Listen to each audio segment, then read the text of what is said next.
ॐ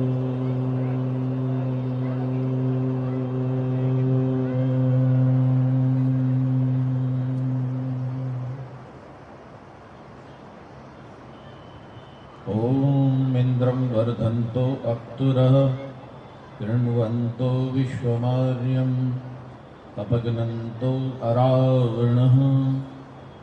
ॐ शान्तिः शान्तिः शान्तिः।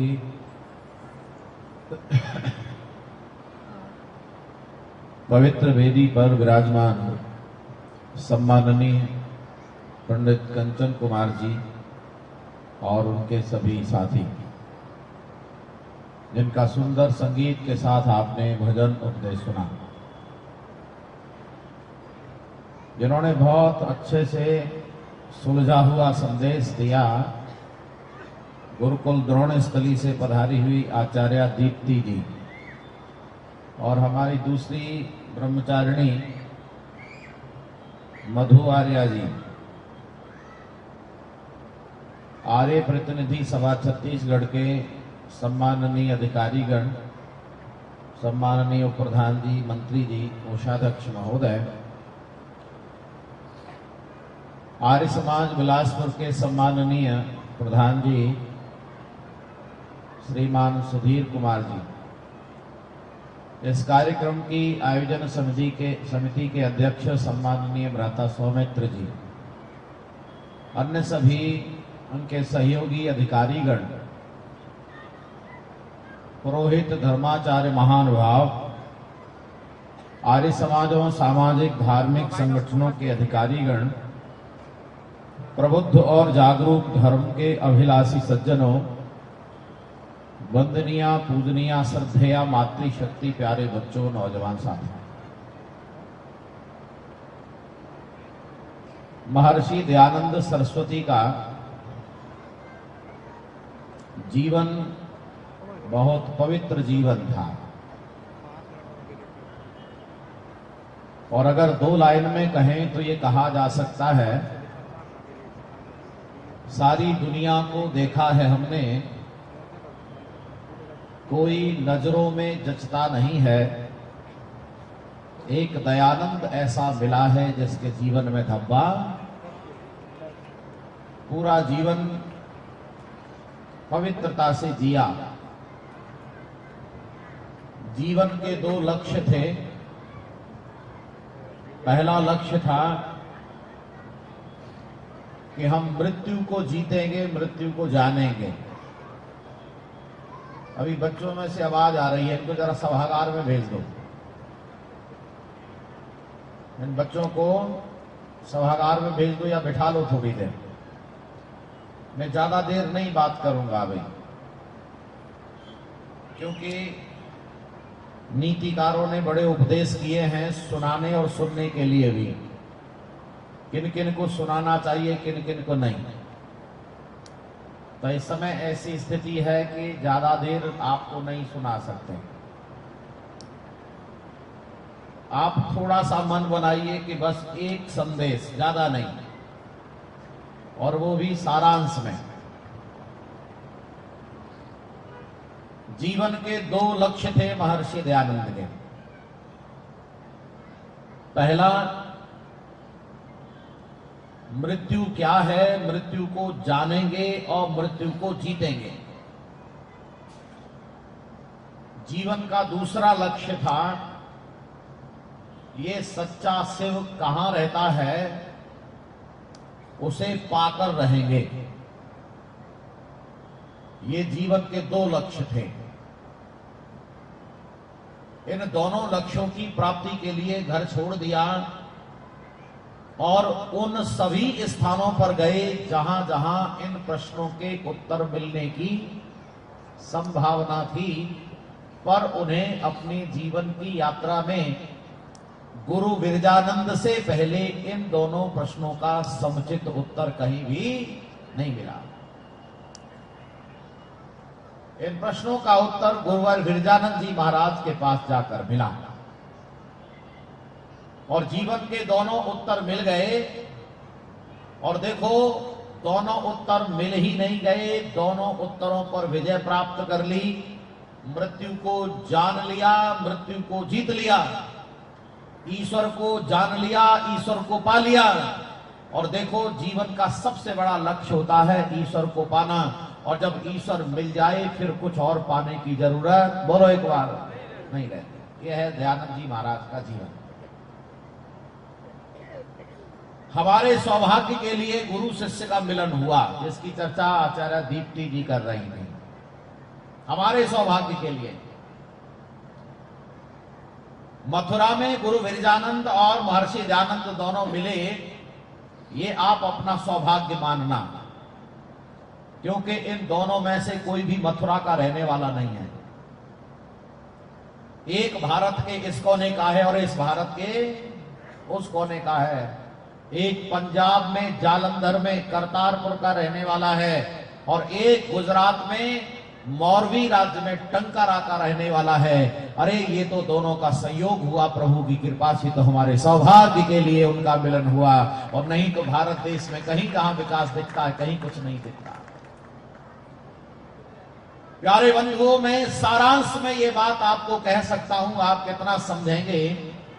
इस भारत देश में जहां कहीं भी तनिक भी अच्छाई दिखाई देती है, चाहे वो महिलाओं के सम्मान की बात हो, महिलाओं के हक की बात हो, महिलाओं की पढ़ाई की बात हो, महिलाओं के सम्मान ऊंचाई पर जाने की बात हो, चाहे ऊंच नीच का भेदभाव जितना खत्म हुआ है वो बात हो, दलितों के सम्मान की बात हो, गाय की रक्षा की बात हो, स्वतंत्रता की बात हो, धर्म कर्म के उत्थान की बात हो, ये सारा कुछ अच्छा हुआ है तो केवल दयानंद को श्रेय सारा जाता है। अगर दयानंद नहीं होते तो इन सारी बातों को किसी के बारे में कोई पता नहीं चलता।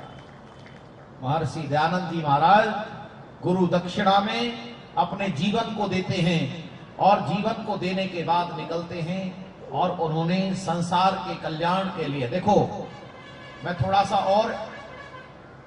सा ऐसे बताने की कोशिश करता हूं कि आपके पास ये संदेश चला जाए। गुरुजी ने जब ये कहा था दयानंद क्या लाए हो, क्योंकि आप जानते हैं गुरुजी देख नहीं पाते थे, तो दयानंद ने कहा कि गुरुजी लौंग लाया हूं। तो उन्होंने कहा कि मैं तुम्हें केवल लौंगों के लिए तो नहीं पढ़ा रहा था। दयानंद कहते हैं क्या देना है मुझे आदेश करो। तो सुनो, जरा ध्यान से सुनना। गुरुजी ने अभी कुछ मांगा नहीं, पहले उन्होंने बताया दयानंद देख रहे हो यहां चारों तरफ कोई वेद को जानता नहीं है, आर्ष ग्रंथों को पहचानता नहीं है, यहां पर अंधविश्वास, ढोंग, पाखंड, कुरीति, अनाचार का बोलवाला है। तंत्र यंत्र, टोने टोटके, झाड़ फूंक, डाकनी शाकनी, भूत प्रेत, मूर्ति पूजा, और यहां अनैतिकता इतनी है, सामान्य व्यक्ति से राजा तक चोरी डकैती, बदमाशी, व्यभिचार, दुराचार, अत्याचार, भ्रष्टाचार, घोटाले हो रहे हैं। अरे दयानंद अगर कुछ देना ही चाहते हो तो विश्व के कल्याण के लिए, समाज सुधार के लिए, वेद के उद्धार के लिए और आर्ष ग्रंथों के प्रचार के लिए तुम मुझे अपना जीवन दान करके जाओ। अब आप अंदाजा लगा सकते हैं यह संसार की ऐतिहासिक पहली घटना है, ना भूतो ना भविष्य की, ना पहले कभी हुई है और ना कभी भविष्य में होगी। इससे क्या संदेश मिलेगा? ध्यान से सुनो। आर्य समाज कैसे बना, यहां इस घटना से कैसे बन गया है, यह पता चलना चाहिए आपको। प्यारे बंधुओं, एक व्यक्ति था मथुरा में, उस व्यक्ति का नाम था नयन सुख। तो गुरुजी के पास आता था, गुरु विरजानंद के पास। तो गुरुजी से एक दिन कहता है, गुरुजी मुझे ऐसा लगता है आपके मेरे नगरी में आने से मेरी नगरी के भाग्य उदय हो जाएंगे, मेरे नगरी के दिन फिर जाएंगे। तो पता है गुरु विरजानंद व्यंग में कहते हैं, व्यंग में कि देख भाई, मैं आंखों का अंधार, तू नयन सुख। मैं आंखों का अंधार, तू नयन सुख। तेरा मेरा क्या मेल, और उसमें भी तू जौहरी है। जौहरी था वो, सोने चांदी का व्यापार था, उसमें भी तू जौहरी है। अरे तेरे रहने से नहीं फिरे, मेरे रहने से क्या फिरेंगे। तो सुनो वो जौहरी क्या कहता है। वो कहता है, गुरुदेव सारे के सारे जो राजा होते हैं, ध्यान से सुनना जरा, गुरु विरजानंद की आंखों को देख लो, आपको अंदाजा लग जाएगा आर्य समाज बन कैसे गया। वो व्यक्ति कहता है, गुरुजी मुझे श्लोक तो याद नहीं है, श्लोक को श्लोक कहता है, भाषा देखो उसकी कितनी सामान्य है, लेकिन कमाल की बात करता, कहता है महाराज मुझे श्लोक तो याद नहीं है पर मुझे भावार्थ याद है कि ये जो राजा होते हैं ये दूतों से देखते हैं। किससे देखते हैं राजा? दूतों से देखते हैं। पंडित लोग शास्त्रों से देखते हैं, गाय नासिका से देखती हैं और सामान्य लोग आंखों से देखते हैं। लेकिन गुरुदेव आप तो वो भी देख लेते हो, ये सब कुछ जो लोग नहीं देख पाते हैं गुरुजी आप वो देख लेते हो। और आप निश्चित मानिए गुरुजी ने आंखें न होने के कारण भी समाज की दुर्दशा को देख लिया था। बोलो जोर से हाँ या ना। गुरुजी ने आंखें न होने के बाद भी दुर्दशा देख ली थी। और सुनो, केवल दुर्दशा देख ही नहीं ली थी, दयानंद के रूप में सारा समाधान भी देख लिया था कि सारी समस्या का समाधान कोई कर सकता है तो केवल और केवल दयानंद कर सकता है। प्यारे बंधुओं, जैसे गुरुजी ने पहचान लिया था दयानंद को, वैसे लोगों ने नहीं पहचाना। लोगों ने नहीं पहचाना। काश महर्षि दयानंद को लोग पहचान लेते तो लोग जहर नहीं देते, लोग अपना विरोधी नहीं मानते। अरे संसार का हित करने वाला 5,500 वर्ष के बाद कोई आया तो उसका नाम महर्षि दयानंद है, उससे पहले कोई संसार का उपकार करने के लिए नहीं आया। आपको क्या लगता है कोई भी ऐसी दृष्टि दिखाई देती हो कि इससे समाज का उपकार किसी और ने किया तो बताओ जरा। महर्षि दयानंद ने यहां आकर कैसा स्थिति पैदा की, कैसा किया, एक व्यक्ति ने इसे चित्रित करके बताने का प्रयास किया। तो सुनो जरा कैसा माहौल था मेरा देश का जिस समय ऋषि दयानंद आए। महर्षि दयानंद के समय पर एक व्यक्ति चित्र बनाता है और सुनो क्या बनाता है, आप थोड़ा सा अपने मस्तिष्क में यह चित्र बनाना। एक समुद्र का किनारा बनाया है उसने और समुद्र के किनारे पर एक नाव बनाई है, नाव, और नाव के ऊपर कुछ आदमी बैठे हैं और पार होना चाहते हैं। लेकिन आप जरा उस नाव की कंडीशन, स्थिति देखो। नाव पुरानी है, नाव फूटी हुई है, उनके हाथ में पतवार नहीं है, बरसात आ रही है और किनारे से तूफान आ रहा है। अच्छा कल्पना करो बचेंगे हाँ या ना? फिर से सुनो, नाव पुरानी है, नाव फूटी हुई है, छिद्र हो रहे हैं, पतवार नहीं है जिससे पानी धकेल कर आगे, चप्पू जिसे पानी को धकेल कर नाव बढ़ाई जाती है, बरसात आ रही है और तूफान आ रहा है। ऐसी स्थिति मेरे भारत देश की थी। चित्र बनाने वाला कहता है अरे ये नाव नहीं है, ये मेरा देश है, और चूंकि सबसे पुराना इसीलिए बनाया क्योंकि इससे पुराना पूरे विश्व में कोई देश नहीं है, और चूंकि ये फूटा हुआ है, छिद्र हो रहे हैं, जातिवाद, संप्रदायवाद, भाषावाद, क्षेत्रवाद, अंधविश्वास, ढोंग पाखंड के अनेक छिद्र हो रहे हैं, कोई नेतृत्व करने वाला नहीं है। जरा ध्यान से सुनना, कोई नेतृत्व करने वाला नहीं है और ऊपर से आक्रमण हो रहे हैं। विदेशी आए, डच आए, फ्रांसीसी आए, पुर्तगाल आए, मुसलमान आए, अंग्रेज आए, बरसात और तूफान के रूप में ऐसी व्यवस्था करता और कहता है बताओ कौन बचेगा? इस नाव में से कोई नहीं बचेगा। इस नाव को किनारे लगाने का कार्य अगर किसी ने किया तो महर्षि दयानंद ने आकर के किया। उसने पहले छेद बंद किए, पतवार वेद रूपी दे दी और नौजवानों को खड़ा करके मुंह तोड़ जवाब दिया, तब जाकर के विदेशों के चंगुल से भारत देश आजाद हुआ। यह है महर्षि दयानंद का योगदान। याद रखना, महर्षि दयानंद नहीं होते तो देश आजाद, बोलो जरा एक बार, नहीं होता। आप जरा एक बार कल्पना करके देखना, आपके मस्तिष्क में जितने आजादी के दीवाने, आजादी की लड़ाई में जो प्रयास करने वाले, तन मन धन देने वाले जितने भी आपको नाम याद आते हो, उनके पीछे का बैकग्राउंड देखना कि ये कहां से आया है आदमी। कोई एक नाम बोल करके देखो एक बार, जिसके पीछे का बैकग्राउंड आपको पीछे महर्षि दयानंद दिखाई देंगे। आपको शायद याद हो, लोग महात्मा गांधी को श्रेय देते हैं आजादी का, लेकिन आपको यह पता नहीं है कि महात्मा गांधी जिससे राजनीति सीखी थी, क्या नाम है उनका? गोखले। लेकिन गोखले जी से पूछना के लिए बताओ आपने ये सब बातें कहां से सीखी, तो वो कहेंगे महादेव गोविंद रानडे। और महादेव गोविंद रानडे महर्षि दयानंद के अनन्य शिष्यों में थे। गुजरात के अंतर्गत उन्होंने उनसे बहुत ढेर सारी शिक्षा प्राप्त करके और परम शिष्यों में थे। आप क्रांतिकारियों की दूसरी शाखा जिसे गरम दल कहते हैं, उनसे पूछो रे तुमने कहां से सीखा ये सारा का सारा खेल? तो सारा खेल का जिम्मेदार है श्यामजी कृष्ण वर्मा। श्यामजी कृष्ण वर्मा जाकर के इंडिया हाउस की स्थापना करते हैं। कभी फुर्सत मिले तो आप गुजरात जाना, मांडवी एक जगह है, मांडवी गुजरात के अंदर मांडवी जो जगह है वो श्यामजी कृष्ण वर्मा का गांव है। उस समय के जो मुख्यमंत्री थे गुजरात में, माननीय मुख्यमंत्री मोदी जी थे, उन्होंने विदेश से अस्थियां मंगा करके श्यामजी कृष्ण वर्मा की वहां स्थापित की है और वहां पर इंडिया हाउस बनाया है जैसा इंग्लैंड में बना है। और यहां पर एक ऐसा जगह बनाई जिसका नाम क्रांति तीर्थ नाम दिया है और वहां ऋषि दयानंद से होने वाले पत्राचार को लिखा है। यह है महर्षि दयानंद का गरम दल वाला रास्ता जो सारी क्रांतिकारियों तक पहुंचता है। प्यारे बंधु, भगत सिंह उठाओ, पंडित राम प्रसाद बिस्मिल, राजेंद्र लेडी, अशफाक उल्लाह खान, किसी को भी उठाओ, पीछे पता चलेगा महर्षि दयानंद खड़े हैं। महर्षि दयानंद जी महाराज न होते तो देश आजाद नहीं होता।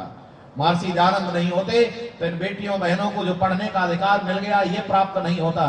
दलितों को अपने जीवन जीने का स्वतंत्रता से अधिकार नहीं होता। प्यारे बंधुओं, महर्षि दयानंद के इतने गुणगान, इतने योगदान हैं कि इन्हें चुकाया तो बहुत दूर की बात है, गिना नहीं जा सकता है। व्यक्ति अपने जीवन का निर्माण कैसे करेगा, व्यक्ति समाज में कैसे जिएगा, व्यापार कैसे करना चाहिए, चलो मैं आपको थोड़ा एक दूसरे तरीके से और बताता हूं। आपको याद है भारत देश को सोने की चिड़िया कहते थे। भारत देश को सोने की चिड़िया क्यों कहते थे? भारत देश को सोने की चिड़िया इसीलिए कहते थे क्योंकि लोगों के पास इतना सोना चांदी होता था कि गिनकर नहीं रखते थे, तोल कर रखा जाता था। इतनी समृद्धि थी भारत में। अच्छा, क्यों थी इतनी समृद्धि? इसके दो कारण हैं। एक कारण है परमेश्वर की कृपा कि यहां का जो प्राकृतिक संपदा है वो सारे विश्व भर में सबसे ज्यादा है। 12 महीने सूर्य दिखाई देता है, सारी ऋतुएं आती हैं, सारे फल, सारी सब्जियां, आपको जो चाहिए वह पूरे विश्व भर में सबसे ज्यादा प्रचुर मात्रा में प्रकृति के द्वारा परमात्मा की कृपा से हमें प्राप्त होता है। बोलो हाँ या ना? परमात्मा ने ज्ञान विज्ञान दिया, यहां के ऋषि मुनि विद्वानों के पास ज्ञान विज्ञान भी है और कच्चा सामान भी है, इसीलिए सारा सामान तैयार होता था और विदेश के बाजार में बिकता था। विदेश से कोई सामान विश्व में, भारत में खरीदा नहीं जाता था, बल्कि भारत का सामान विदेश के बाजार में बेचा जाता था। इसीलिए विदेशी व्यक्ति लिखता है कि भारत देश में सोना और चांदी बह बह करके ऐसे ही इकट्ठा होता था जैसे सारे समुद्र में नदियां बह करके इकट्ठी हो जाती हैं। यह भारत देश सोने की चिड़िया सी कहलाता था। भारत देश के अंदर इतनी शिक्षा थी कि यहां 100% शिक्षित लोग रहते थे। मैं यहां केवल दो बातें बता रहा हूं, समृद्धि और शिक्षा।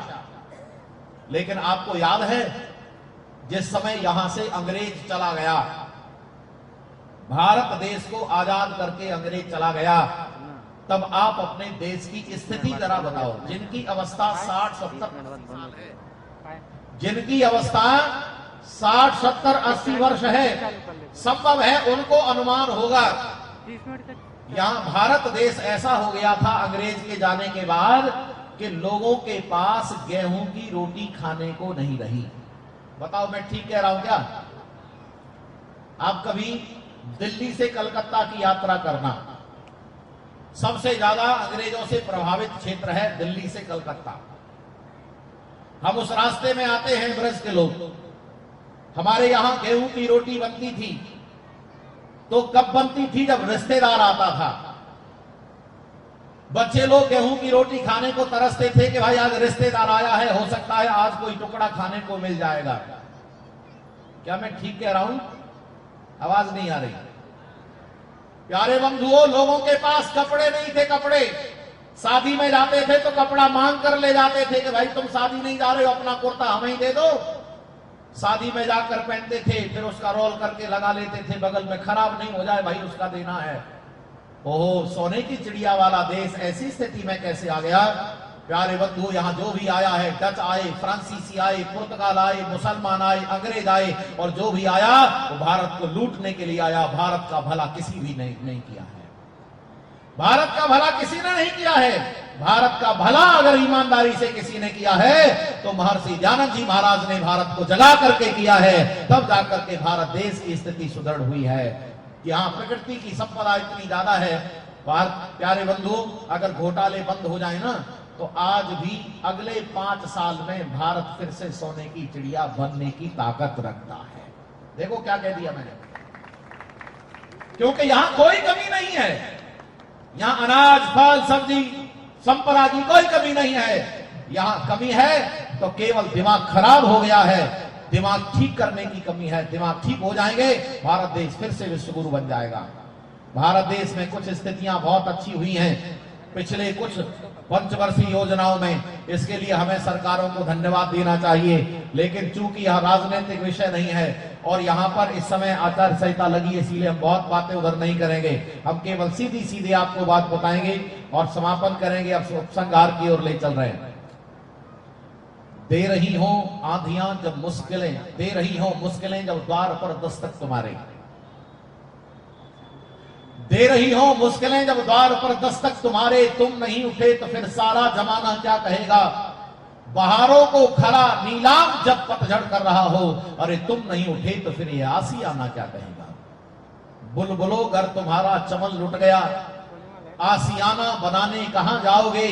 अरे फूल फल ना लगेंगे किसी डाल पर, चहचहाने बताओ फिर कहां जाओगे। वक्त का इतिहास स्याही से लिखा जाता नहीं, वक्त का इतिहास स्याही से लिखा जाता नहीं। खून में कलमे डुबोने का जमाना आ गया है। अरे बदतमीजी कर रहे हैं आज कुछ भंवरे चमन में, आओ आजो आंधी उठाने का जमाना आ गया है। जिस दिन प्रत्येक व्यक्ति महर्षि दयानंद को समझेगा तो वो सबसे पहले अपने जीवन को बेहतर बनाएगा, और जिस दिन अपने जीवन को बेहतर बनाएगा तो परिवार के बारे में चिंतन करेगा, मेरा परिवार कैसे बेहतर बनेगा। इसका संदेश ऋषि दयानंद ने दिया है, मानवता का संदेश ऋषि दयानंद ने दिया है। इसीलिए आर्य समाज मानवतावादी संगठन है, प्राणी मात्र का हित करने वाला संगठन है, राष्ट्रवादी संगठन है। और सुनो, एक संदेश लेते जाओ। कई बार लोगों को लगता है आर्य समाज विरोध करता है, तो नोट करो, आर्य समाज किसी का विरोध नहीं करता, ना किसी व्यक्ति का, ना किसी संस्था का, ना किसी पुस्तक का, ना किसी स्थान का। आर्य समाज अगर विरोध करता है तो केवल उसका विरोध करता है जिससे समाज को हानि होने वाली है, केवल उसका विरोध करता है। अच्छा बताओ, अगर विरोध ऐसा करता है तो गलत करता है क्या? ऐसा गलती तो सबको करनी चाहिए। महर्षि दयानंद ने यहां पर जन जागरण किया। एक उदाहरण के साथ विराम कर देते हैं। जैसे कोई व्यक्ति नदी में डूब रहा हो, नदी में डूब रहा हो, तो सारे महापुरुषों ने कई बार लोगों को डूबने से बचाया, लेकिन महर्षि दयानंद एक ऐसे थे जिन्होंने डूबने से तो बचाया और फिर कभी ना डूबे, इसीलिए तैरना भी सिखा दिया। यह है महर्षि दयानंद का योगदान। महर्षि दयानंद के संपर्क में जो व्यक्ति आएगा वो विधर्मी नहीं होगा। केरला स्टोरी देखी होगी आप लोगों ने, केरला स्टोरी देखी, उसमें जो बेटियां हैं विधर्मी हो जाती हैं, विधर्मियों के प्रश्नों का जवाब है उन बेटियों के पास, उन बेटियों के पास उन प्रश्नों का जवाब नहीं है। और काश वो बेटियां आर्य समाज के संपर्क में आ जाएं तो विधर्मियों के हर प्रश्न का जवाब बेटियों के पास है, बेटों के पास है। अगर आप अपने परिवार को बचाना चाहते हो तो आर्य समाज में लाओ, यहाँ हर प्रश्न का उत्तर मिलता है। यदि आप अपने जीवन का, परिवार, समाज, राष्ट्र, विश्व का कल्याण चाहते हो तो आर्य समाज के संपर्क में आकर के चलो। ऋषि दयानंद कहते हैं जो उन्नति करना चाहते हो तो आर्य समाज के उद्देश्यानुसार आचरण करना स्वीकार करो, नहीं तो कुछ हाथ नहीं लगेगा। अगर ऐसे संदेश आपके पास है और आप आचरण स्वीकार कर रहे हैं तो निश्चित कल्याण होगा। इन्हीं शुभकामनाओं के साथ मैं आप सभी का धन्यवाद करता हूं। शाम को फिर बात करेंगे, तब तक के लिए वाणी को विराम। इत्यो शब्द।